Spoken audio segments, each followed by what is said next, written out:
So we're going to talk about some techniques of cutting. Okay, some techniques of cutting. You know, Paul, and I should have did that. Remember what we talked about? Yeah, I'm going to make sure I have that done next time.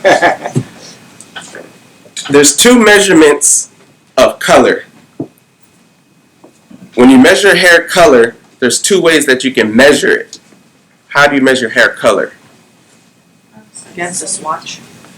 Against a swatch, okay. How do you measure hair color? So when you say somebody's a 1 through 10 level, okay? Wow, good. So you measure color by level, 1 through 10, yes? Yeah. And you also measure color by tone. Warm, cool. That make sense? Yes. Everybody with me? Yeah. It doesn't matter what kind of color you have. It's a level and it's a tone. That's how you measure color. Yeah? So now when you measure haircuts, there's two ways of measuring a haircut. How do you measure haircuts? Angles. Texture. Okay, you ready? Write these two things down. Number one is technique.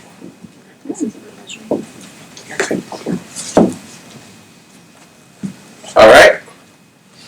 And the next thing, how you measure a haircut is shape. Alright? You measure a haircut by a technique and you measure a haircut by shape.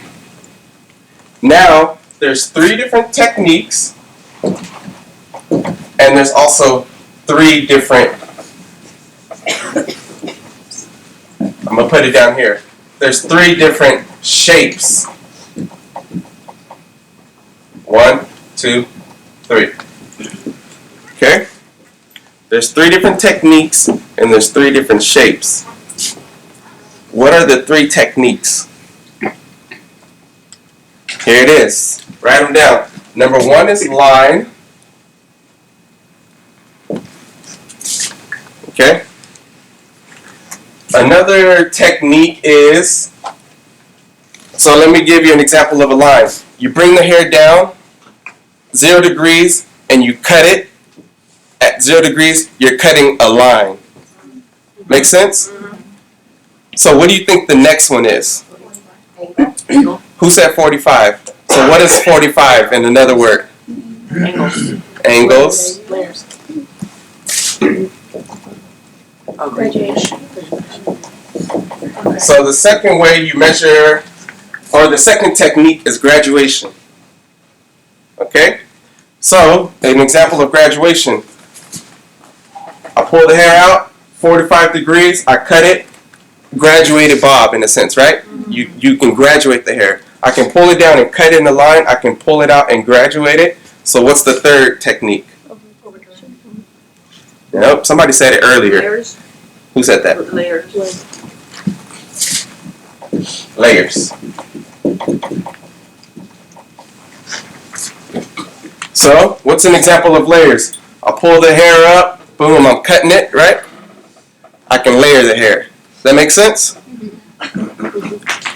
So this, you guys, this is the fundamental, this is the foundation of hair cutting. I don't care if you are working for Vidal Sassoon, Paul Mitchell, Pivot Point, whatever cutting system, this is like the color wheel, the ABCs of hair cutting, okay?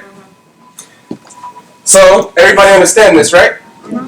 Now, of course, you can go in with different types of layers, right? We're not going to get too deep into it, but you can go in with concave layers, right? You can go in with convex layers. You can go in with square layers. So these even break down more, but I'm just giving you guys the gist of it. All right?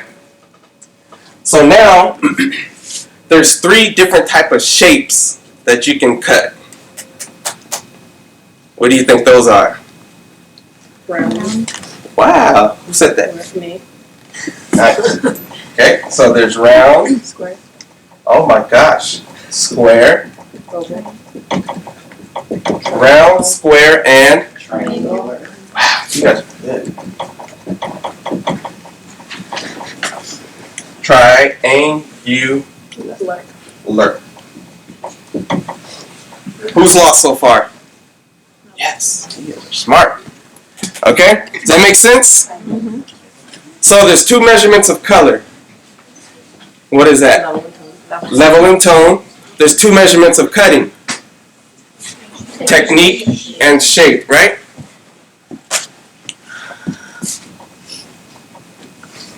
Technique and shape. Line, graduation, layers. There's three different shapes: round, triangular, and square. So now what's an example of a round shape? You ready? A round shape goes shorter or lighter in the front to longer, heavier in the back. See what I mean? Short in the front, longer in the back. Are round shapes popular right now? Do people cut their hair in round shapes really anymore? No. Maybe in the 70s, bulk, exactly. So it's shorter in the front, gets longer in the back. Nobody really cuts the hair like that anymore. What's an example of a triangular shape? Triangular is shorter, lighter in the back, longer, heavier in the front. Do people like to cut their hair in triangular shapes? Yes. They're trendy. Always. Like think of a graduated bob or something that's short in the back, longer to the front, a triangular shape. What's an example of a square shape? A square shape is even from the front to the back, side to side. It's a square shape. Does that make sense? Yeah. Are square shapes popular right now? Yeah. Yes. Okay? So if you look on Instagram, if you look at celebrities right now, celebrities are doing a lot of square, maybe long, blunt, square shapes, right? Or a combination of like long triangular shapes. Does that make sense? Long bobs or lobs. Does that make sense? So you guys see how this breaks down? Very, very simple. Now we're going to add something else. There's three different, I'm going to put it here. Okay? So those are your two measurements of hair cutting. Your two measurements of hair cutting. So now the third thing we're going to talk about is there's three different actions you can go in with. Okay? Three different actions. 1, 2, 3. And I'm going to give you a clue. T-O-E.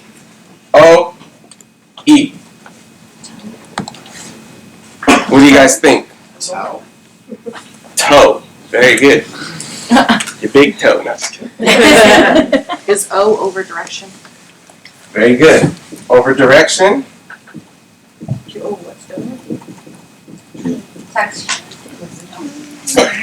This is somewhat of a tough one. If you get that, if you get this T one, I'm gonna give you a free Beauty Underground Membership? this year.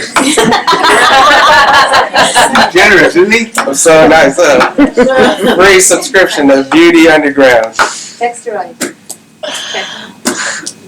Okay, what do you think? Let me give you a hint. If you have a comb, right? There's a wide side and a fine side that controls. Tension. You get a free Beauty Underground this year. Okay? Tension. Wow. Everybody got those? It doesn't matter what haircut you do. Every single haircut you're going to do has these in it. Does that make sense? Yeah. Every single haircut. It doesn't matter if it's a simple foundational haircut. It doesn't matter if it's a quote-unquote creative haircut that has short hair, long hair, disconnected hair, layered, spiked hair. Everything has these foundational skills in the haircut. All right? Make sense?